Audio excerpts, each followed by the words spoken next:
Continue. আমরা এখন মেঘের মধ্যে, ও বাবা, আমরা এখন কোথায়? মেঘের মধ্যে, মানে মেঘ আমাদের মধ্যে দিয়ে যাচ্ছে।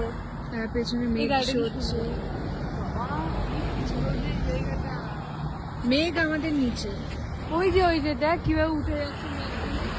হ্যাঁ ক্যামেরা হ্যাঁ, একটু একটু বোঝা যাচ্ছে মেঘগুলো যে সরছে এখানে। ফুল পাইন ফরেস্ট। মেঘ আমাদের এই দিকটা। হ্যাঁ। আর আমরা এখানে ব্রেকফাস্ট করতে নেমেছি জোজো রেস্টুরেন্ট। আমার মাউন্টেন খুব ভালো লাগে। আমরা কত উপরে আছি, মানে ও তো নিচে সবাই, আমরা কত উপরে আছি এখন, টপ অফ দ্য ওয়ার্ল্ড। রোদ চলে আসলো। উফ।